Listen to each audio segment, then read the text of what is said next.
E aí, povo?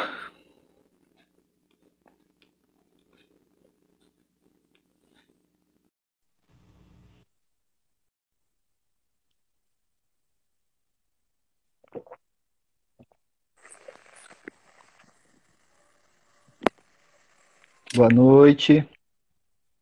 Boa noite. Boa noite a todo mundo que está acompanhando aí. O W já foi o primeiro que entrou. Boa noite, W. Legal. Temos a Yasmin também participando. Bom dia, boa tarde também para quem vê, for assistir em outro horário, né? Aí, legal. Então, hoje, mais uma live, né? Mais um assunto importantíssimo. Mais uma pessoa super especial também participando com a gente, mas, né, que foi convidada aí. Agradeço já a Gabi de ter aceitado o convite, participar dessa live, desse bate-papo aí. Eu que agradeço o convite. E então, hoje o nosso assunto é feminismo e os espaços da mulher. Então, para começar, né, como de praxe, fazer uma breve apresentação nossa, né? Eu sou o professor Anderson, também sou escritor, historiador, moro em Pinhais, estou aqui trazendo vários assuntos em várias lives, né, ao longo de algum tempo já. Moro aqui em Pinhais há uns 30 anos e estamos aí trazendo várias pessoas e vários assuntos importantes para a nossa sociedade, para a nossa cidade, né, que precisam ser debatidos cada vez mais. E hoje a gente vem falar sobre feminismo e os espaços da mulher. E para iniciar, né, trouxe a Gabi, né, a Gabriela, que quero pedir para ela se apresentar aí, já, né, iniciar, né, com essa apresentação, dizer quem é ela, o que ela faz, de onde ela vem, enfim, né, onde ela está, para a gente depois iniciar o bate-papo. Tá, meu nome é Gabriela, eu sou advogada, atuo na área civil e empresarial e estudo feminismo por ser mulher e por ser uma rosa e sou de Curitiba, nasci em Curitiba, sempre.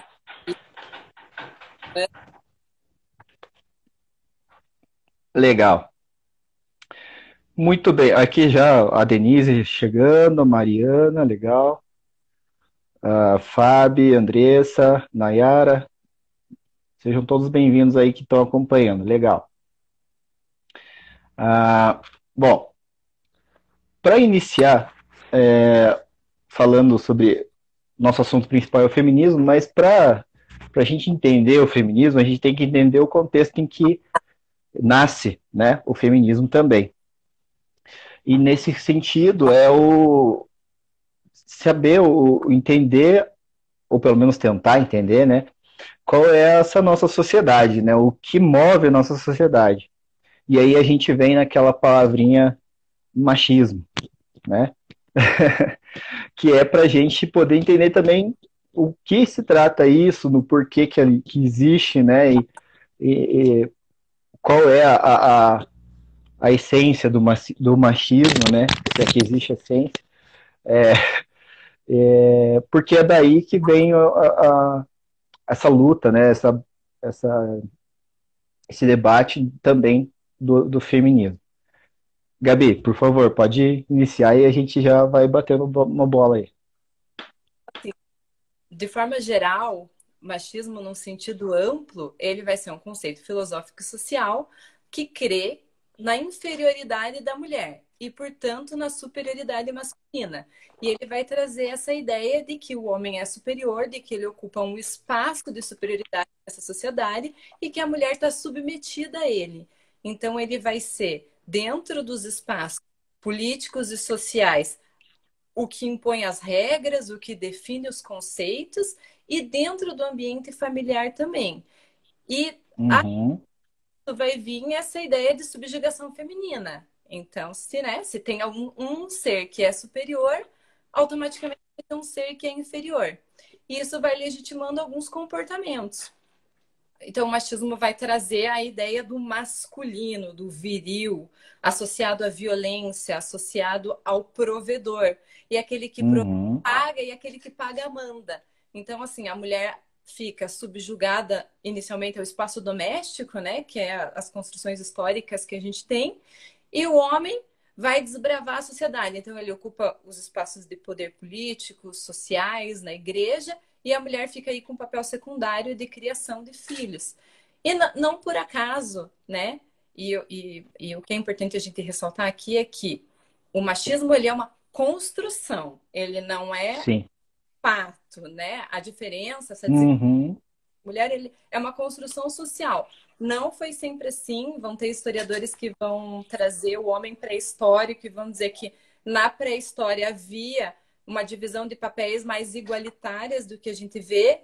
Em outras sociedades, quando começa a agricultura também, não se via essa diferença ampla entre homens e mulheres e o papel que eles ocupam, mas com as dominações, principalmente europeias e de grupos que vão acontecendo, eles vão fazer o quê? Eles vão dominando os espaços e trazendo a sua cultura. E essa cultura, que era machista, vai se impondo essa ideia do patriarcado, do homem, do homem uma ideia muito associada à violência. Por isso que a gente vê bastante a violência contra a mulher, não só a física, mas a psicológica também. E o próprio mercado de trabalho, né? A gente vai enxergando essa Uhum. violência quando ela não tem um espaço de fala, quando a ideia vem de uma mulher não é ouvida. Então, tudo isso aí vai compondo esse machismo que a gente vai visualizando na nossa sociedade e vai legitimando uma série de comportamentos que, novamente, mesmo numa sociedade como a gente vive, que é muito mais ampliada, subjugam a mulher em algum tipo de contexto, ainda que seja Sim, contratação pelo fato dela engravidar. é verdade. Então, essa Bom, então, oh, desculpa, não, pode continuar. Olha, o Thiago Quadra aí entrando aí, dizendo que bate-papo cheio de conteúdo, é verdade, ó. Temos um conteúdo à beça hoje, né? É, bom, então o que a gente pode perceber, né, nesse sentido, que historicamente, né, eu posso falar também um pouco sobre isso, a gente tem uma construção, né, desse preconceito, né, que está que e um reforço, uma reprodução cada vez maior também desse preconceito, né, que vai ser o machismo, né, e que vai ter aí uma solidificação nessa construção da sociedade, né, no como num geral, no caso, né, não são todas as sociedades, né, não são todas as, as culturas que têm o patriarcado ou o machismo como base, né, mas a regra geral é essa, né, infelizmente. E aí, por conta dessa construção cultural, social que a gente vem, que a gente tem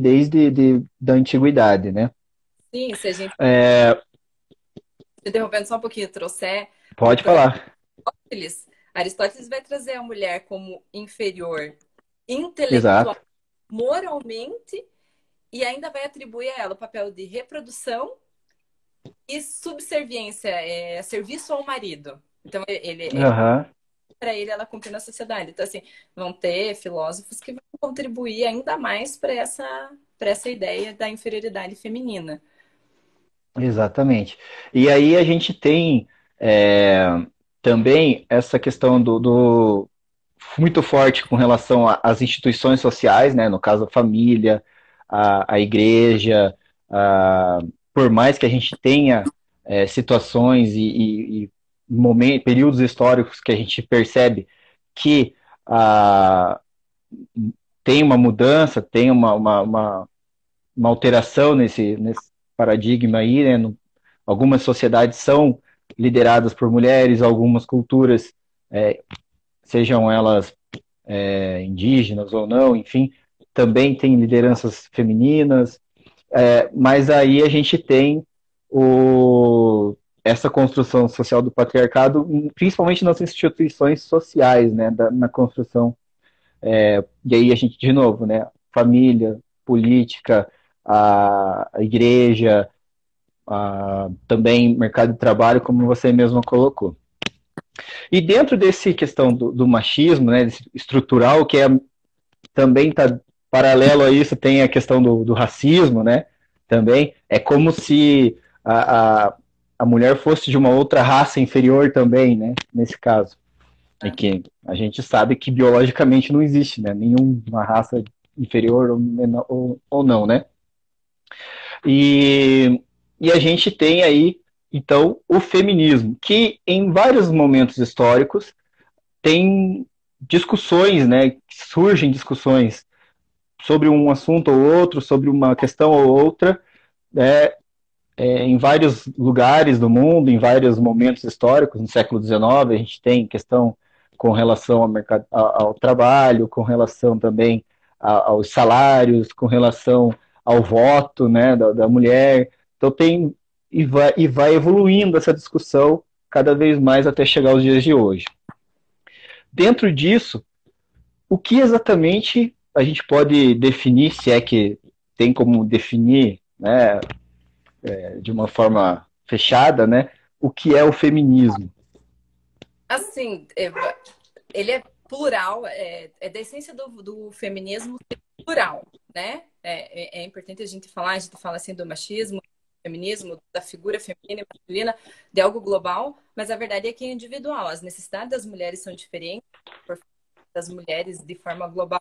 A necessidade da mulher de classe média é diferente da necessidade da mulher da periferia, assim como a mulher branca ocupa um espaço muito diferente da mulher negra. Então, o feminismo tem, e na sua essência, essa pluralidade, porque ele vai reunir diferentes interesses. Então, enquanto tem mulheres lutando pelo acesso ao mercado de trabalho, tem mulheres lutando pela igualdade salarial, tem mulheres lutando Uhum. pela violência doméstica. Então, assim, ele é, na sua essência, plural, mas de uma forma simplificada, ele vai ser um movimento social e político que ganha força a partir do século XIX, com a Revolução Industrial, que tem o quê?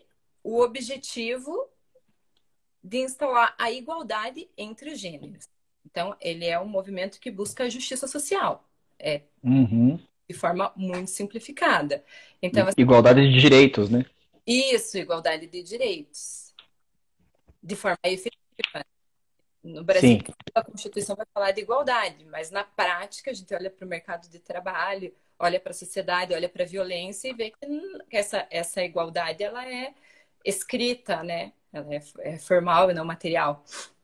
Então, exatamente. tá as questões. Então, o feminismo vem, ele não daria para dizer que ele é uma contraposição ao machismo, porque a gente estaria dizendo que está lutando daí pela dominação das mulheres em relação aos homens, e não é o caso, Né?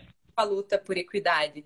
Então, ele, na verdade, é uma desconstrução do machismo, ele é uma desconstrução da sociedade patriarcal, ele é uma desconstrução de conceitos. Então, ele é um movimento dinâmico, que não tem só uma dentro do feminismo, aí vamos ter aí um número enorme de vertentes de ações. Então, as próprias mulheres vão divergir em relação às necessidades, mas ele vem Uhum.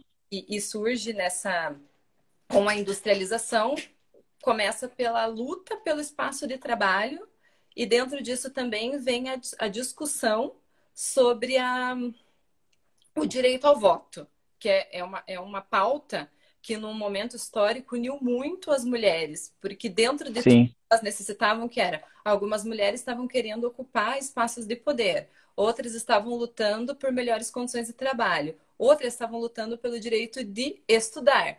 Mas o que uniu sim. elas foi essa discussão para o voto, para que elas pudessem votar, porque também é uma forma, né? Votar nas sociedades democráticas é a forma de participação política.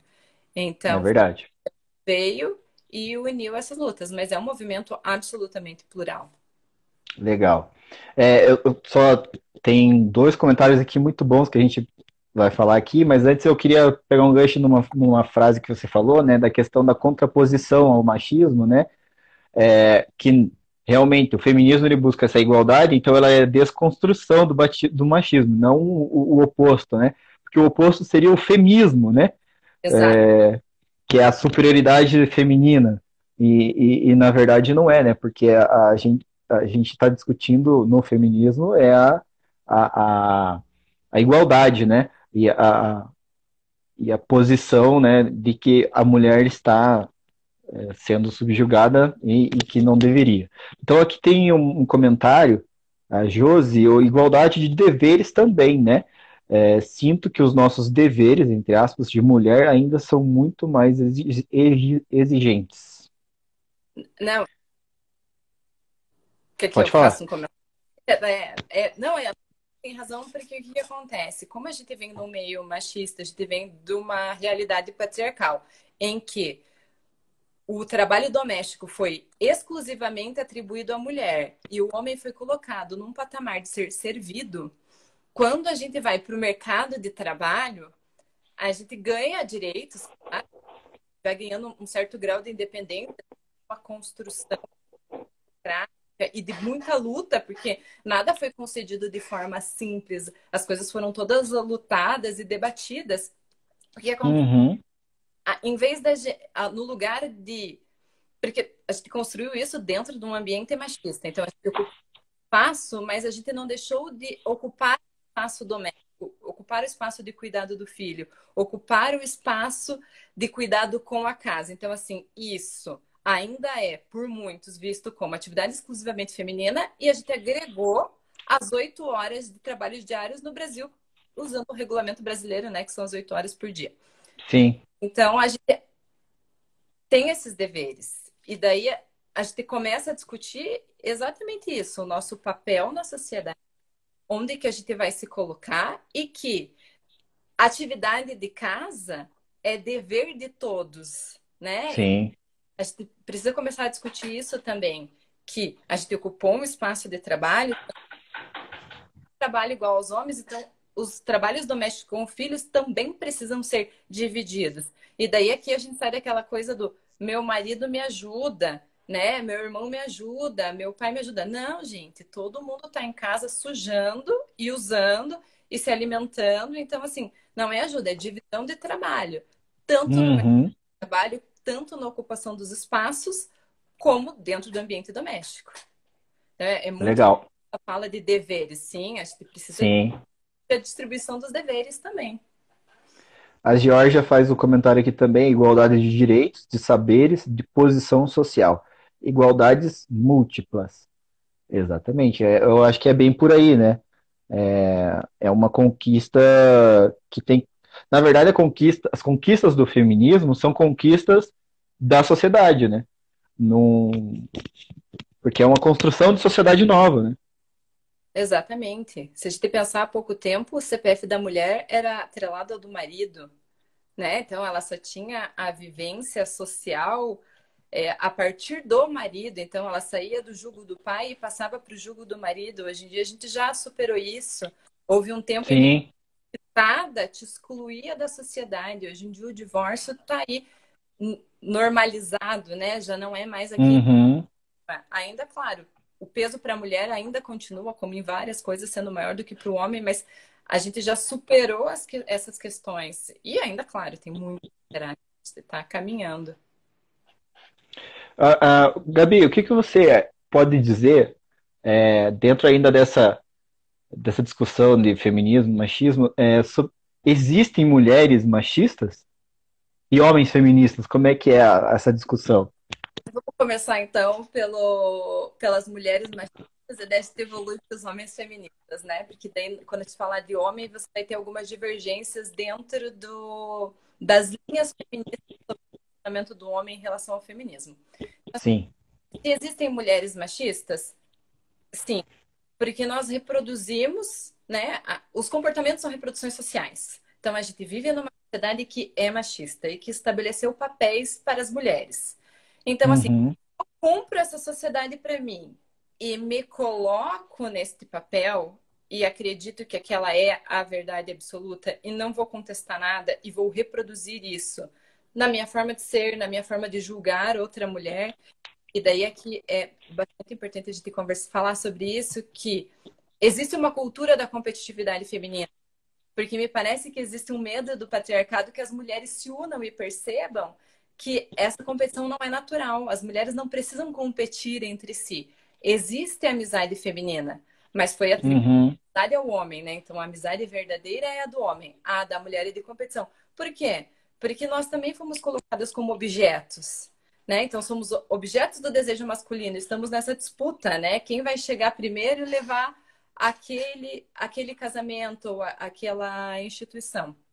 Então, assim, E também para desarticular, né, todo o debate, toda a discussão, né? sim, mulheres inimigas não conversam, mulheres inimigas não articulam. E as redes sociais, né, você vai falar da tecnologia para a quarta corrente do feminismo, ela, quarta onda do feminismo, ela aproximou muito mais. Hoje em dia você tem Uhum. Instagrams de conteúdo feminista, você vai ter Facebook de conteúdo feminista, você vai ter lives, você gerou lugares onde as mulheres se encontram. E isso faz diferença. Sim. É por isso que as pessoas falam, feminismo tá na moda. Na verdade, assim, não é uma questão de moda ou não. Ele é necessário para uma sociedade desigual. E ele está sendo falado porque existem veículos para que as pessoas possam se comunicar. Então, assim, concluindo a pergunta, né? Existem mulheres machistas? Existem. Sempre que você reproduz uma sociedade patriarcal, você tem um comportamento machista. Sempre que você Uhum. julga outra mulher pelo seu comportamento, seu modo de vestir, você atribui a ela conceitos que são negativos. Então, assim, a fulana de tal é puta, a fulana de tal sai com todo mundo. Então, sempre que eu julgo um outro comportamento feminismo, tentando desmerecer aquela mulher e descredibilizá-la, eu tô assim tendo uma reprodução machista. Eu posso ter uma reprodução machista na criação dos filhos. Então, assim, se na minha casa o meu filho homem não precisa contribuir com as atividades domésticas, mas a minha filha mulher precisa, sim, eu estou reproduzindo um comportamento machista. Se na minha casa, é, os brinquedos que eu dou, e essa é uma questão que é muito interessante, que eu tenho visto bastante discussões, assim, tipo, brinquedos são para crianças, não são para sexos, Uhum. gêneros, né? A gente Exatamente. criou esta ideia de que brinquedo tem gênero, mas não tem, porque assim, quando eu dou para a menina boneca, pratinho, vassourinha, eu tô dizendo para ela o quê? Essa é atividade feminina. E daí eu dou pro menino construção, jogos, não sei o que, eu tô dizendo, não, o homem tem mais papéis na sociedade, ou ele pode ter atividades mais interativas. Eu lembro até de uma carta que circulou na internet faz uns 2 ou 3 anos, de uma menina que escrevia para Lego e reclamava que por que os Legos que tinham figuras femininas só iam para o shopping fazer compra e os Legos dos meninos eram legais, elas trabalhavam, faziam construções. E são questões interessantes Sim. que não. A gente precisa romper com essa ideia de papéis de gênero desde criança, né? Brinquedo é brinquedo e o brinquedo é lúdico para ensinar a criança várias coisas. Então, assim, por que não dar uma boneca para um menino? Porque você acha que ele não vai ser pai? E daí essa associação É, exatamente. também do gênero com o homossexualismo ou a homoafetividade, como se isso fosse algo construído e não algo do próprio indivíduo. Então, assim, Uhum. e dessa associação machista sempre de que o sensível, o cuidado é feminino, então não é um comportamento aceito pelo homem, e o homem tem que ser forte, viril. E também vai construindo aí um monte de problemas psicológicos desde a infância. Então, sim, é possível que uma mulher seja machista e até é um pouco normalizado na nossa sociedade, porque faz parte da reprodução social. Se eu reproduzo aquela sociedade que eu vivo, sim, eu estou reproduzindo um comportamento machista. Quanto a homens Uhum. feministas, aí a gente vai ter duas correntes do feminismo. Uma que vai dizer que os homens não podem ser feministas porque esse é um espaço feminino, é um espaço da mulher. Então elas vão dizer que eles podem ser pró-feminismo. Eu acho Uhum. que essa é uma discussão pouco importante se fosse uma sociedade mais igualitária, até diria que daria para a gente aprofundar uma discussão dessas. Dentro de uma sociedade muito desigual, eu acho que não há problema nenhum num homem se dizer feminista, defender as bandeiras feministas, desde que ele abra espaço para que as mulheres se manifestem e não os espaços que são femininos, porque daí qualquer questão quando a gente começa a falar do lugar de fala. O lugar de fala eu posso falar daquilo que eu vivo, daquilo que Uhum. E quando um homem ocupa o lugar desta mulher, ele está fazendo o quê? De novo, reforçando a desigualdade. Então, eu sou melhor Sim. que você, eu posso ocupar este lugar. Por isso que quando a gente fala do feminismo plural, eu digo, eu não posso falar do feminismo negro. Posso fazer questionamentos, posso dizer que ele existe, posso abrir espaço para que mulheres negras tenham espaço na sociedade para dizer, porque assim, o tipo de machismo que elas enfrentam e o tipo de preconceito é muito diferente da mulher branca. O tipo de demanda também é. Porque a gente não pode esquecer que o corpo Uhum. é muito mais objetificado, né? Principalmente o corpo da mulher negra é muito mais objetificado do que o corpo da mulher branca. Embora na nossa Sim. sociedade se objetifique bastante a mulher. E mesmo assim, para elas é pior, assim, é mais intenso isso. Então, é esses cuidados que a gente tem que ter. Então, na minha opinião, não há problema nenhum do homem ser feminista. Inclusive, todos deveriam ser, e assim a gente caminha rápido para a superação dessas desigualdades. Com certeza. Aqui tem mais gente entrando, né? Gabriela, Andressa, Jéssica, legal. Bacana. Então, vamos lá.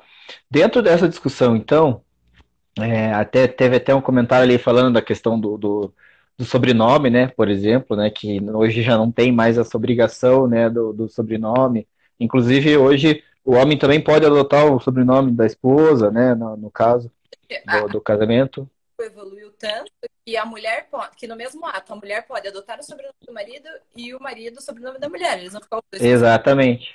mas não há problema nenhum. Então já é uma evolução, né? Você já não pertence Sim, à família do marido, mas você escolhe, inclusive, não colocar o sobrenome dele. com certeza. E aí a gente entra também num outro ponto que a gente já, na verdade, a gente já está entrando, né? Mas é importante a gente dar uma fixada, né? Dos espaços, né, da mulher na sociedade, né? Porque essa discussão, né, do feminismo, enfim, né, dessa desconstrução da sociedade atual, vai justamente nessa questão, né, dos espaços que a mulher tem ou não tem, ou deveria ter, enfim, é, na sociedade, em todas as esferas, né? E também, opa, vamos lá. O problema é a dificuldade de se perceber o machismo enraizado em tudo e sair disso. Exatamente. E está dentro dessa questão dos espaços também, né? Como eu estava aqui introduzindo aí já essa fala aí. Porque aí a gente vai para todas as esferas, né? Todos os espaços da sociedade mesmo, né? Porque a mulher está nessa discussão, nessa luta, né? Por todos esses espaços. E o homem, e aí, dentro da tua fala, né? O homem feminista ou pró-feminismo, enfim, tem todo o dever de contribuir para essa discussão, de contribuir para que essas conquistas sejam efetivadas, né? Porque não, se a gente ficar só dizendo que apoia, mas não faz nada para que isso aconteça, também não adianta, né? Se o homem disser, ah, não, é legal a luta, tomara que consiga, mas só tomara que consiga, não resolve nada também, né? Tem que ir lá e brigar com o cara que é machista, tem que ir lá, brigar no bom sentido, né? Não, não precisamos ir a vias de fato, Claro. mas tem que lutar junto, né? E a gente não pode esquecer da discussão quanto. Porque tudo começa o machismo estrutural, como a gente chama, ele começa nas pequenas coisas, não só nas grandes exclusões. Então, ele começa naquela piada que você aceita, ele fica naquele comentário vulgarizando a mulher, ou hipersexualizando, ou disseminando fotos de mulheres nuas. Então, tudo isso vai construindo. Então, assim, não os movimentos para o combate do machismo, eles não precisam ser grandiosos, mas eles precisam ser efetivos. Então, assim, se eu falo para um amigo, pô, não é legal você falar assim de uma mulher, ou esta foto ela mandou para você, não para você distribuir entre teus amigos. Esta piada, ela só mantém a mulher num papel de subjugação. Vai questionando, porque assim, as mudanças vêm do questionamento, né? Você não vai mudar Uhum, de um dia para noite. precisa regularmente estar lembrando que tem comportamentos que não são mais adequados para a sociedade moderna. E assim que você vai construindo. Mas aí, entrando nas questões dos papéis, primeiro eu queria fazer uma diferenciação, que o sexo está ligado à biologia, né? Mulher e homem. Sim. O gênero vai estar ligado ao feminismo e ao feminino, não feminino e ao masculino. E daí os papéis de gênero, eles vão mudando no decorrer da sociedade. É uma coisa que a gente começou a conversar quando a gente falou, né, de como que eram as sociedades pré-históricas e de como que o machismo e o patriarcado vieram se implantando. Então, isso vai fazer com que os papéis eles vão evoluindo. E assim, se os papéis vão evoluindo, se eles vão mudando conforme o avanço da sociedade, então é claro que o combate do machismo pode vir dentro desses papéis e dessas mudanças. Então, assim, quando a mulher ela vai para o mercado de trabalho, quando começa a Revolução Industrial, ela sai do papel de mulher dona de casa, começa a entrar no papel operária. E daí começa a inserção, ainda que muito lenta.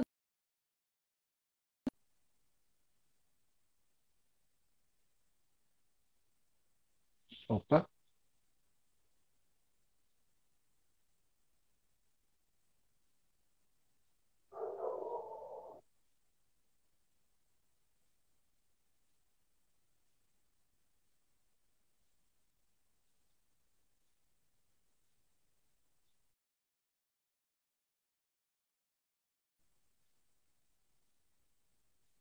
Opa. Gabi acabou caindo a conexão dela aqui. Vamos.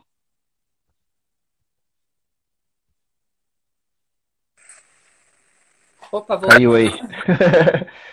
então, aí a gente parou sobre a mulher volta na Revolução Industrial, né, em maior peso, exercer sim, em alguns casos, atividades externas, mas ele vem com maior peso porque a indústria demanda também do trabalho feminino. Então, ela sai do papel só de dona de casa e vem para esse papel de operária. E daí as coisas elas vão se construindo, né? Vão aumentando. Uhum. E com a revolução tecnológica, quando a força de trabalho para de ser só física e passa a ser intelectual, a mulher passa a ocupar ainda mais espaços nesse mercado de trabalho. Então, é assim que ela começa a ocupar vários espaços. Mas com isso, uma coisa que a gente já falou, né? Que ainda assim, dentro do mercado de trabalho, dentro de uma sociedade moderna, tem um dado que vai dizer que as mulheres, em média, gastam 18 horas por semana com cuidado de pessoas e cuidados domésticos. Então, elas têm uma carga 37% maior do que a masculina. E Uhum. um dado importante porque você fala da inserção da mulher no mercado de trabalho, da mulher ocupando vários postos. A gente estava vendo aí a Covid-19, uma das precursoras do estudo da vacina é uma brasileira, Daniela ou Daniela, não tenho certeza, né? E é uma mulher ocupando grandes espaços. E ainda assim, Sim. com todo esse protagonismo feminino que a gente tem visto, as mulheres ainda têm uma sobrecarga de trabalho, que é o acúmulo do trabalho de casa com o trabalho formal, digamos assim. Então, Sem... já observa uma grande disparidade. E dentro desses dados, eu fui trazendo alguns dados que vão demonstrando a diferença da ocupação dos postos de trabalho e dos salários das mulheres em relação aos homens. Então, vai ter aqui que, segundo a OIT, as mulheres estão hoje mais presentes nas vagas de trabalho, mas ainda abaixo dos homens. E elas também têm Uhum. o maior número de desempregadas. Então, dentro dos desempregados, as mulheres ocupam o maior número e ocupam o menor número dentro das vagas de trabalho disponíveis. Segundo o IBGE, daí um dado do Brasil aqui, que em relação à população de 25 a 49 anos, as mulheres recebem, em média, 20,5% a menos que os homens. E, em contrapartida, 30% das mulheres têm ensino superior e pós-graduação, enquanto só 24% dos homens têm o mesmo grau de escolaridade. E as diferenças salariais, quando o grau de escolaridade aumenta, podem chegar até 54%.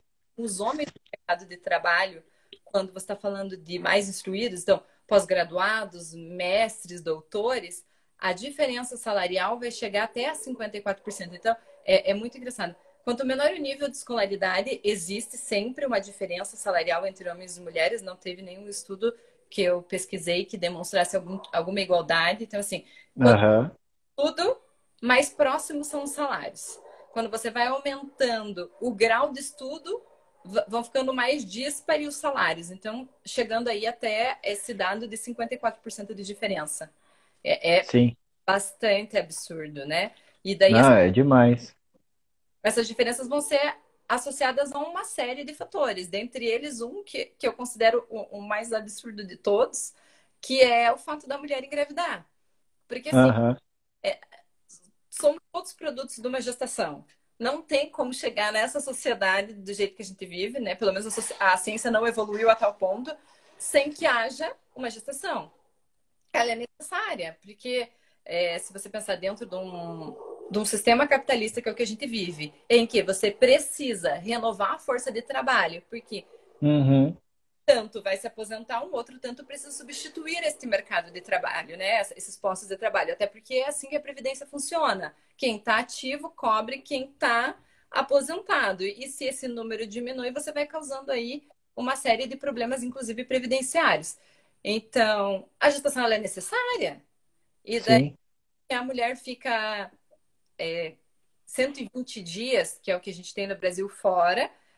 Ah, daí não dá, daí eu não vou contratar, daí é muito risco. Sem contar os outros tantos graus de preconceito que existem na contratação da mulher, mas esse é um elemento que vem bem forte nos estudos, né? Que o fato dela engravidar torna como se todas as mulheres de uma empresa fossem engravidar no mesmo período, né? É, exatamente. Ou como se as mulheres ficassem grávidas para ficar em casa, sendo totalmente desconsiderado. Eu não tenho filho. Das pessoas que eu tive próximas que têm filho, algumas dizem que descansam do trabalho. Então, assim, considerar que a pessoa tem filho porque não quer ganhar sem trabalhar e você não considera toda a demanda da criação de uma criança é, é bastante injusto, né? Ah, com certeza. E outra questão bastante importante dentro disso é que, assim, não tem reprodução sem o homem e a mulher, pelo menos não na sociedade moderna, mesmo que hoje em dia tem algumas coisas de laboratório que você até poderia, né, usar os dados genéticos só com óvulo feminino, mas dentro do geral, para que se tenha uma criança, precisa de um homem e de uma mulher, e daí todo o ônus dessa gestação é atribuído à mulher, né? Sim. Ela. Tanto que tem homens que, embora no Brasil tenham os 5 dias de licença maternidade masculina, não gozam disso com medo de perder os empregos. Então, assim, é cada vez mais desigual isso. Dentro disso que você comentou, Gabi, no meu caso, né, por exemplo, a minha esposa, ela sofreu isso também, porque ela teve numa empresa que não quis ficar com ela porque ela falou que tinha desejo de engravidar, que queria ter uma gravidez e ter um filho. E aí a empresa nem quis ficar com ela porque já pensando nesse futuro, né, de que ela vai ter um filho, vai sair daqui né, e aí vai atrapalhar. Então, vejam só, né? É, e também tem aqueles casos de que a empresa, a mulher engravida e depois que tem a licença, a mulher é mandada embora mesmo assim, né? Por conta dos cuidados que tem com os filhos depois. Dentro dessa questão da licença paternidade, né? No meu caso, no serviço público que eu trabalho, né? São 7 dias. Eu eu peguei 7 dias e ainda peguei férias para poder ficar mais tempo, né? Eu tive a oportunidade de ficar mais tempo um pouco, né? Para contribuir com essa, com esses cuidados, né? Com a minha filha, enfim, que eu fazia questão, aliás, de fazer isso, né? Porque não é um negócio fácil, né? Para ninguém, né? E também todo mundo tem que tá dividindo isso, né? E aí, tem vários países, eu já andei até vendo sobre isso, tem vários países que, inclusive, a licença paternidade e maternidade são iguais, justamente para diminuir essa diferença que existe, né, com relação à mulher. Então, não vai fazer diferença se você vai contratar um homem ou uma mulher, porque a licença paternidade e maternidade é a mesma, né? É, então, nesse caso, claro, estou jogando muito grosseiramente aqui, né? Mas existem países que eles fizeram uma licença igual justamente para diminuir essa questão dessa diferença, desse preconceito aí com relação à gestação e, né, filhos, enfim. Então é muito interessante isso, né? Eu defendo que a licença paternidade seja maior, seja ou pelo no mínimo, né? Ou que seja do mesmo tamanho Primeiro que eu acho que a licença maternidade tinha que ser maior, pelo menos 6 meses, né? Por conta até da amamentação e que faz bem para a saúde, né? Inclusive. E a licença paternidade deveria ser maior também, porque olha, a Mariana falando que na Alemanha é assim, então, exatamente. Então, é bem importante isso. Os de regra, eles têm uma legislação para a licença paternidade infinitas vezes melhor do que a brasileira, até porque a licença paternidade para a gente também é um pouco de novidade, né? Ela vem aí dos últimos. Eu não me lembro a data certa, mas assim, não faz 10 anos que é permitida essa licença paternidade, se eu não estou enganada. Então é bem recente. E sim, Sim, até pela questão dos papéis, né? Se você pensar em papéis e obrigações em relação àquele novo indivíduo que está chegando naquele seio familiar com um monte de novidade e o processo da mulher de gravidez, porque a única parte que não dá para dividir é a gestação, né? Se desse para o marido, exatamente. de dar 50% da gestação para o marido. É a única parte que biologicamente não tem o que ser feito. Então, assim, é, existem uma série de opções que a gente vê em outros países que poderiam criar licença maternidade dividida. Então, assim, a mãe faria os primeiros X meses e o pai os próximos X meses, porque daí já teve a introdução alimentar. Essa licença igualitária que melhoraria muito, porque daí não faz diferença contratar homem ou mulher. Você contrata Uhum, o indivíduo para trabalhar. E ele exatamente. pensa quando essa criança for gerada. Então, tudo isso melhoraria ou traria algum certo equilíbrio para as relações de gênero dentro do mercado de trabalho. Porque, assim, do ponto de vista de trabalhar, de cumprir as horas, não há tanta diferença. Você vai ter alguns estudos que vão dizer que as mulheres em alguns papéis trabalham um pouco mais ou desenvolvem melhor tais e tais atividades, mas aí são questões mais amplas e precisaremos aprofundar mais. Mas, assim, de regra, são dois indivíduos trabalhando, que cumprem horários de Sim, trabalho. E se a licença é um dos fatores que faz com que haja essa diferença no mercado de trabalho, aí o Estado precisa ter uma postura efetiva de modo a equilibrar essas desigualdades, porque aquilo que, né, a biologia não nos permite, então a gente vai ter que criar leis que façam.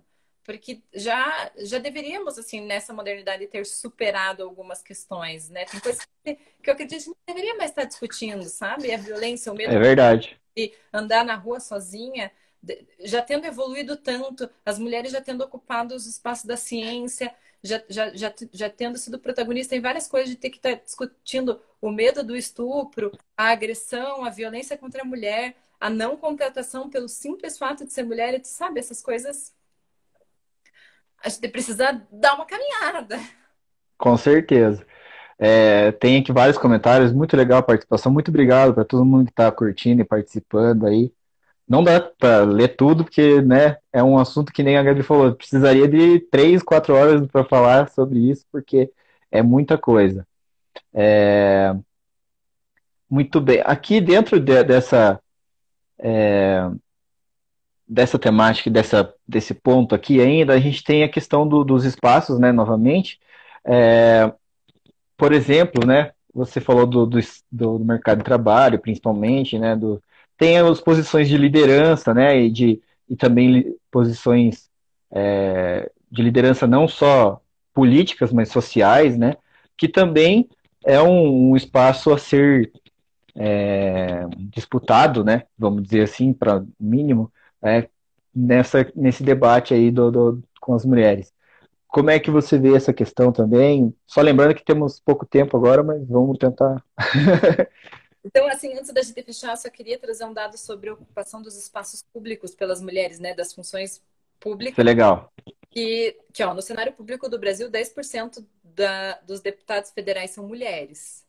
Nas eleições municipais, uma a cada 8 candidatas, aliás, nas eleições gerais, né, de 2016, uma a cada 8 candidatas não recebeu nenhum voto. E nos cenários municipais, a média é que a cada 7 vereadores, uma seja mulher. Então, assim, ainda que tenha uma lei que veio e obrigou os... Porque a lei é de 97, então a gente tem que pensar que desde 97, 30% dos candidatos deveriam ser mulheres. Mas a lei falava em destinar espaço ou cargo, eu não lembro muito bem o termo da lei, e daí ela tem uma alteração legislativa em 2009 que vai dizer assim, que ela obriga preencher o cargo com 30% das mulheres e sempre não ter mais 30% de um dos gêneros, né? Se um dia a gente virar a roda, que não fosse 70% de um gênero só. Então, no mínimo 30% de candidatas mulheres tem que ter. A gente tem visto isso, mas não tem visto tanto a efetividade dessas mulheres Sim, eleitas, né? Delas ocuparem tanto esses espaços. Eu vejo que no mercado privado a gente tem visto bastante. Nas universidades, as mulheres já são maiorias. A gente tem aí o Nubank, que acho que foi avaliado 10 bi, e é a única startup nessa categoria que tem uma CEO mulher, né? Que inclusive está na capa da Forbes grávida, que é uma inovação, né? É difícil você ver uhum, no espaço de destaques, nessa posição maternal. Então, estamos aí vendo mulheres protagonistas no Covid-19, como eu mencionei lá atrás. Tem uma pesquisadora que, se eu não estou enganada, está na Inglaterra, e ela é uma das precursoras do estudo da vacina. Ela já estudava uma doença pulmonar e daí direcionou os estudos dela para encontrar a solução para a vacina. Então, assim, a gente tem visto mulheres juízas, então, assim, né, mas de qualquer forma, o número de desembargadoras no Paraná em relação ao número de desembargadores homens é bastante pequeno. Então, assim, somos sim. maioria, porque somos maioria nas universidades, mas não somos a maioria nos postos de trabalho. Essas incoerências. E nas posições de destaque, né? Exatamente. Tem toda essa questão da política, né? Você falou dos 30%, né? Realmente, a lei diz do gênero, né? Não diz que tem que ser 30% de mulheres. Acontece que na prática acaba sendo, né? E aí, por uma incompetência, dá para dizer assim, dos partidos políticos e do sistema político, né?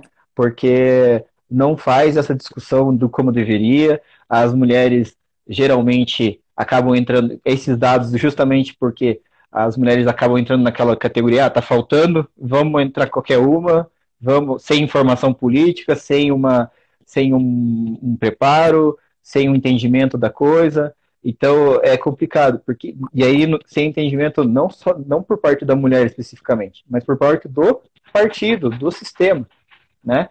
Que não entende a importância desse mecanismo, né? Exato.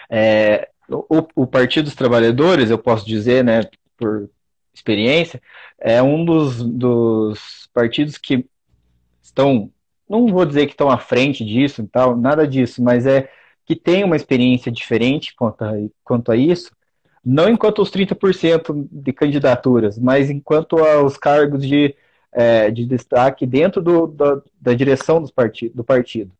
Nós temos uma, uma resolução, uma regra que é 50% de mulheres e homens nas direções partidárias. Então, metade de todas as direções, executiva, diretório, enfim, em todas as esferas, precisa ser mulher e metade homem. É sempre assim. Então a gente vê que nenhum outro partido faz isso. Eu lembro, Então, não é nem questão de você dizer que o PT é melhor ou não, mas ele tem uma discussão diferente nesse sentido. eu lembro de ter visto uma entrevista um tempo atrás, eu não vou me lembrar com quem era, e era uma mulher falando do feminismo e do espaço da mulher. E ela falava que as pautas de esquerda acabam atraindo as mulheres porque vão se alinhar mais aos desejos e às perspectivas do que às vezes as pautas de direita, que tem aí com essa ideia conservadora. Então, Sim. Se as mulheres que querem protagonismo estão ocupando os espaços, é claro que a pauta de esquerda vai ser sempre mais atrativa do que a pauta de direita, que vai ser conservadora. E daí ela não vai se alinhar com algumas demandas. Então, é por isso que alguns partidos de direita vão ter aí mais dificuldade de ocupar esses postos. Porque eles precisam mudar o discurso, né? Porque você pode ser falar a gente está aqui falando de mercado de trabalho bastante, da ocupação do mercado de trabalho, e flexibilizar em algumas questões que são de costumes e de moral que não tem espaço na sociedade atual, né? Ou se... Exatamente. Para finalizar, então, já nosso tá muito bom o papo, né? Vi que tem um monte de gente elogiando, gostando. Eu também estou curtindo bastante. Uma pergunta aí, já que é para nosso para finalizar aí, que é uma pergunta acho que fácil para você, Gabi, para nós, né? Haverá igualdade entre mulheres e homens um dia? Ó, meu otimismo diz que sim, mas eu sou uma pessoa Eu de... também. não é mesmo? Aí eu trouxe um dado do relatório do Fórum Econômico Mundial de 2015, que assim é motivador, mas um pouco assustador também pelo tempo que a gente vai levar para alcançar essa desigualdade, essa igualdade. Então, o que conclui o Fórum Mundial Econômico em 2015? Que a igualdade de gênero só se dará se a gente continuar na mesma progressão em 2095. Olha Talvez que legal. não esteja a ver, mas É, contribuindo para esse processo. Então, assim, se a gente discutir cada vez mais as questões de gênero, cada vez mais os papéis do homem e da mulher, porque a gente tem que entender também que o machismo e o patriarcado prejudica a figura masculina quando cobra dele essa violência, esse não sentimento, esse não se expressar. Então, assim, se a gente olhar na raiz, o machismo também cria homens muito problemáticos, que não é sim, para eles, não é bom para a sociedade, não é bom para as mulheres. Então, a gente precisa começar a recuperar e rever essas questões. Mas eu acredito que sim, uma hora a gente vai ter que romper com esses padrões de desigualdade, porque a sociedade é dinâmica, ela vem nos mostrando e cada vez mais ela vem mostrando que essas diferenças históricas que foram implantadas não fazem mais sentido, né? Mandela tem uma frase que dizia, né, que ninguém nasce racista, preconceituoso, que isso é ensinado. sim, Então, se é possível ensinar a ser preconceituoso, é possível ensinar a amar. E eu acho exatamente. criar um ambiente machista, é possível desconstruir esse ambiente. E daí, dentro disso, vai ficando cada vez mais fácil, não sem luta, a construção dessa igualdade entre gêneros. Com certeza. Gabi, aproveita e faz as suas considerações finais aí. Sei que está muito bom, todo mundo elogiando. Muito obrigado a todo mundo aí que está compartilhando desse bate-papo com a gente. Aproveita e faz as suas considerações finais aí, seu recadinho final. Primeiro, eu queria agradecer as pessoas. Ah, obrigada, Israel, eu adoro te ouvir. Obrigada. E obrigada por quem ficou. E eu finalizo dizendo que o feminismo ele é um movimento que luta pela igualdade e pela justiça social. Então, que a gente não faça essa confusão de que ele é a contraposição do machismo e que se o machismo é negativo, o feminismo também é. Não, ele não é. Ele é uma luta por igualdade e justiça. Então, não tem como eu não consigo ver uma oposição a isso, sabe? Então, a gente precisa estudar mais, saber mais e lutar pela igualdade de gênero. E pedir para os homens que estão ouvindo que não desconstruam a ideia quando a gente diz assim, igualdade entre mulheres. Eles dizem, entre todos os seres humanos. Sim, entre todos os seres humanos, mas são as mulheres que estão sendo subjugadas nesse momento. Então, assim, Sim, você vai falar de todos os seres humanos, comece por aqueles que estão sofrendo. Comece exatamente. julgados. E daí sim, quando você alcançar a igualdade e a equidade, você diga todos os humanos, porque daí a gente não precisa mais de diferenciação. Mas enquanto a sociedade nos tratar diferente, a gente precisa sim dessas pautas sociais. Com certeza. Oh, Muito bem, Gabi. Muito obrigado a todos que curtiram, que participaram. Eu vou estar sempre trazendo algum tema interessante, importante, que sempre precisamos debater. Na quinta-feira vou ter mais uma live, só que no Facebook. Então, meu Facebook, Anderson Romartins, a página, @Anderson Romartins. Então, procurem lá meu Facebook, meu Instagram aí, por favor, sigam. Obrigado, Gabi, por aceitar esse convite, participar desse bate-papo, foi muito bom. Eu que agradeço. E esperamos assim que a gente possa contribuir, a gente, eu digo eu, né, inclusive, contribuir para esse debate cada vez mais, desse debate na questão da igualdade, dos direitos e deveres, inclusive, de oportunidades, principalmente também, e que a gente possa, pense bem que é no município, é no nosso bairro, é no nosso convívio que a gente vai fazer isso. Né? No nosso grupo de amigos, no nosso grupo da igreja, no nosso trabalho, no nosso dia a dia que a gente faz e que a gente consiga fazer cada vez mais. Tá certo? Muito obrigado a todos e boa noite e até a próxima. Obrigada, tchau, tchau. Tchau.